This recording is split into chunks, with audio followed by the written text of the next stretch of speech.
Cette semaine à TVL Info. Un petit pas en avant pour l'assurance emploi. Urgent besoin de familles d'accueil. Accident mortel au Bergeron.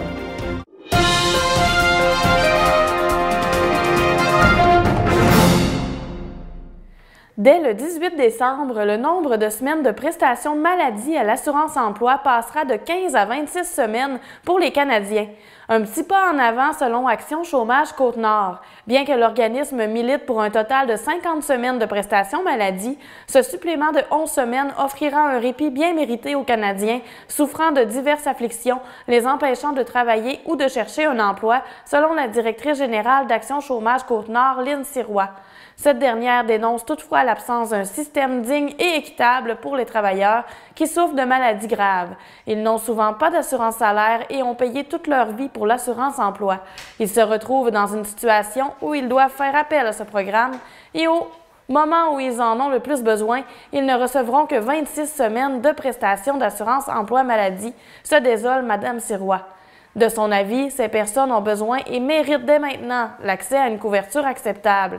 Il est inacceptable que des gens malades vivent encore plus d'anxiété, cette fois financière, alors qu'ils sont déjà en situation difficile, ajoute-t-elle.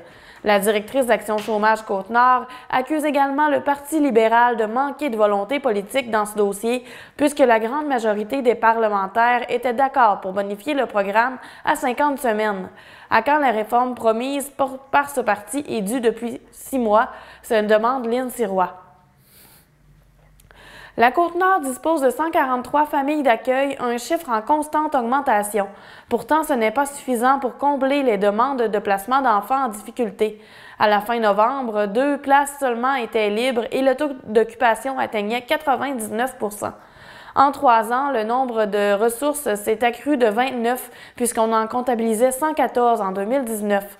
À ce moment, le CIS de la Côte-Nord dénonçait déjà un urgent besoin de familles d'accueil supplémentaires et c'est encore le cas aujourd'hui malgré cette hausse des ressources.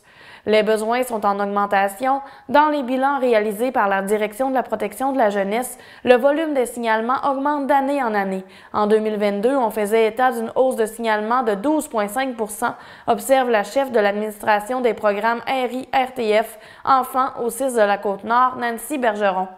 Les secteurs de Forestville et Bécomo sont particulièrement touchés par la pénurie des familles d'accueil. Aucune place n'est libre actuellement dans ces 2 endroits. À cette île, on s'en sort à peine mieux puisque les places sont très limitées. Les impacts sont grands, le taux occupationnel atteint presque la pleine capacité et le nombre de places s'amoindrit. Toutefois, un petit baume sur le cœur des intervenantes, les placements extra-régionaux ne sont pas encore d'actualité. Cette année, on souhaiterait au moins 155 familles d'accueil puisqu'il en manque une quinzaine pour répondre aux besoins, tout en réalisant de bons jumelages-pairages entre les profils d'enfants et les ressources. Des fermetures de foyers d'accueil, il y en a eu plusieurs depuis les 3 dernières années, la pandémie ayant son rôle à jouer, selon la responsable nord-côtière. Il ne faut pas passer sous silence les familles d'accueil qui prennent leur retraite, ainsi que celles qui ont tenté l'expérience. Les familles d'accueil de proximité, par un membre de la famille, et les familles d'accueil régulières sont dans une proportion moitié-moitié environ. Pour le moment, le CIS n'a pas de famille d'accueil d'urgence sur son territoire. Si des personnes postulent pour être famille d'accueil d'urgence, leurs noms seront conservés en banque, mais le CIS n'est pas prêt à les mettre en fonction immédiatement. Devenir famille d'accueil demande un intérêt sérieux puisque les démarches peuvent s'avérer fastidieuses pour les moins motivés. Le processus d'accréditation peut s'étendre sur plusieurs mois et vise notamment à vérifier les motivations des futures ressources. Les personnes ayant un intérêt à devenir famille d'accueil peuvent commencer par s'informer sur le site Internet du CIS de la Côte-Nord. En bas de page, un formulaire est disponible pour laisser ses coordonnées. L'évêque du diocèse de Bécomo, Jean-Pierre Blais, s'ajoute à la liste des hauts dirigeants de l'Église catholique du Québec faisant l'objet d'allégations d'agression sexuelle. C'est le cabinet d'avocats Arsenault Dufresne-Huy, en charge des actions collectives autorisées contre les diocèses de Québec et de Trois-Rivières, qui a rendu public 2 nouveaux tableaux regroupant 134 victimes alléguant avoir été agressées par près d'une centaine de prêtres ou de membres du personnel du diocèse de Québec. Dans le tableau déposé à la cour, Monseigneur Jean-Pierre Blais aurait commis des gestes d'attouchement et de masturbation au presbytère de Charny entre 1973 et 1975 sur une victime âgée de l'époque de 12 ans. Le diocèse de Baie-Comeau n'est pas mis en cause dans la procédure judiciaire du cabinet puisque les faits reprochés ne se seraient pas déroulés en ces lieux. L'évêque bécomois nie les allégations d'agression sexuelle portées contre lui, ayant pris connaissance dans l'action collective contre l'archidiocèse de Québec des faits d'allégation d'abus sexuels le concernant et qui seraient survenus entre 73 et 75 à Charny. Il a tenu à nier formellement avoir eu des gestes déplacés sur la victime présumée, a-t-il déclaré aux médias par courriel. Dès à présent, l'évêque entend collaborer dans le cadre du processus judiciaire en cours.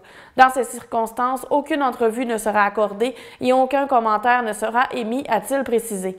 Rappelons que Jean-Pierre Blais a été nommé évêque auxiliaire de Québec en 1994. Il est l'actuel évêque de Baie-Comeau depuis 2008 et il est âgé de 73 ans. Le Forestvilleois d'origine, Bernard Filiatro, fait partie du palmarès des meilleurs conseillers en gestion de patrimoine au Canada en 2022 dans la province, réalisé en partenariat par le Globe and Mail et la firme indépendante Shaw Research. Il prend le 17e rang au Québec. Selon lui, cet honneur témoigne de la passion et de l'engagement de chacun des membres de sa belle équipe multigénérationnelle au service de ses clients. Il partage cette reconnaissance avec eux, affirme M. Filiatro, conseiller principal en gestion de patrimoine chez la financière Banque nationale à Baie-Comeau. Il est le seul Nord-Côtier à intégrer ce palmarès qui en est à sa 2e année d'existence. Il s'agit d'un des classements les plus crédibles selon lui, puisqu'il est réalisé par une firme indépendante. Il a dû répondre à une entrevue téléphonique et remplir un formulaire. On analysait aussi la proximité avec les clients. Bernard Filiatro fait partie de l'équipe de Champlain Filiatro Normand depuis ses débuts dans le domaine en 2009. Le natif de Forestville est fier de cet accomplissement qui souligne le dévouement de son équipe à la tête d'actifs de 443 millions de dollars. Mais il remercie également la communauté d'affaires de Baie-Comeau, sans qui son succès ne serait pas sans égal.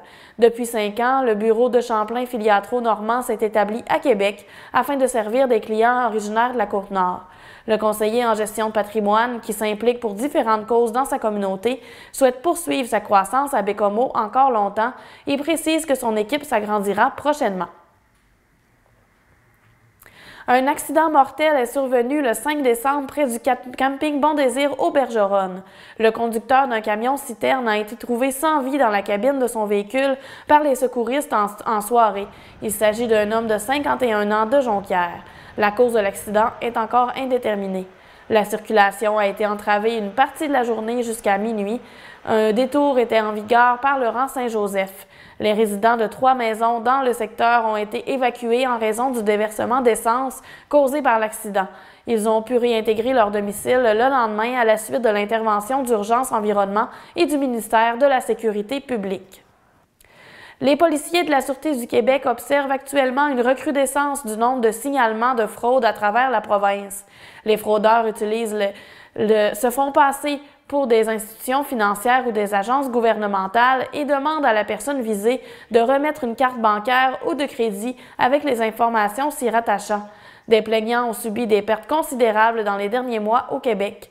La Sûreté du Québec indique que les institutions financières et les agences gouvernementales ne procèdent aucunement de cette manière.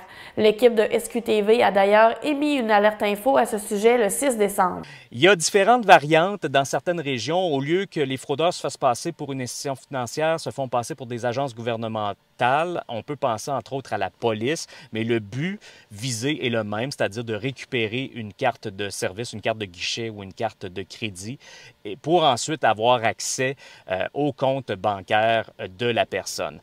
Les citoyens qui reçoivent ce type d'appel sont invités à raccrocher immédiatement et de ne pas fournir aucune information personnelle. Si vous avez été ciblé par les fraudeurs et que vous avez enregistré une perte d'argent, on vous invite à communiquer avec votre service de police local. Ceux qui ont reçu ce type de communication sans toutefois fournir d'informations personnelles peuvent également signaler l'événement au Centre antifraude du Canada. La Société de protection des forêts contre le feu veut être proactive et éviter de faire face à une pénurie de pompiers forestiers. Elle recrute donc partout en province et la Côte-Nord n'y fait pas exception. Le nombre de pompiers recherchés est variable d'une année à l'autre. Chaque année, on en engage des nouveaux, mais pour le chiffre précis, ça dépend des pompiers en poste qui reviennent, informe la porte-parole Isabelle Gariepi. Au total, sur la Côte-Nord, on compte sur 48 pompiers forestiers pour éteindre les incendies de forêt. Plus précisément, le bureau de Bécomo est celui qui en regroupe le plus avec 24 pompiers. À Sept-Îles et Havre-Saint-Pierre, 12 pompiers sont en fonction à chaque endroit. Dans ce travail, la mobilité est importante. Les pompiers sont attachés à un des bureaux, mais ils sont appelés à se promener partout sur le territoire. Par exemple, en novembre, des pompiers des 3 bureaux de la Côte-Nord ont donné un coup de main sur la Rive-Sud. Les femmes sont de plus en plus embauchées comme pompières forestières, mais on ne parle pas encore de parité pour le moment. Il y a beaucoup plus d'hommes, mais la proportion de femmes augmente. Il y en a qui sont en poste depuis longtemps, comme la chef de base de Bécomo, qui est avec la SOFFE depuis 25 ans. Une des premières qualités recherchées pour devenir pompier forestier est d'aimer la forêt et de ne pas avoir peur des mouches, de l'avis de Mme Gariepi. C'est pourquoi les personnes ayant étudié dans le domaine forestier font des candidates idéales. La formation de pompiers combattants est quant à elle dispensée par la SOFFE. Le vaste appel de candidature se déroule jusqu'au 15 janvier. Pour de plus amples renseignements ou pour poser sa candidature, les personnes intéressées sont invitées à visiter la section « Devenir pompier forestier » sur le site web de la SOFFE et à consulter les vidéos et la brochure d'information.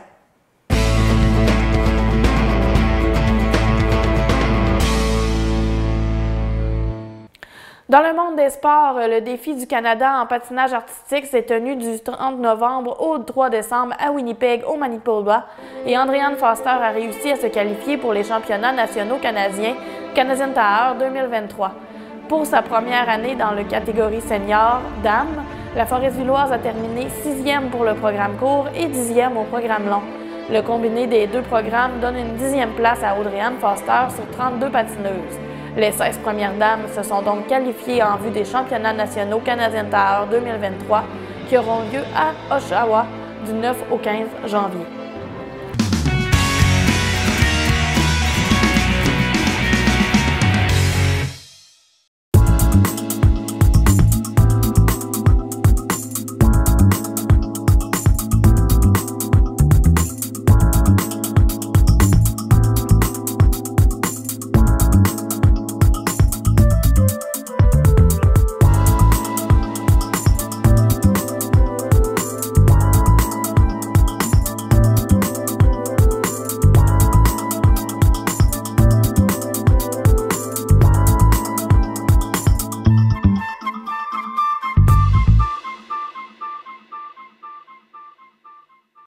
C'est ce qui met fin à ce bulletin d'information. À la semaine prochaine pour le dernier bulletin avant les fêtes.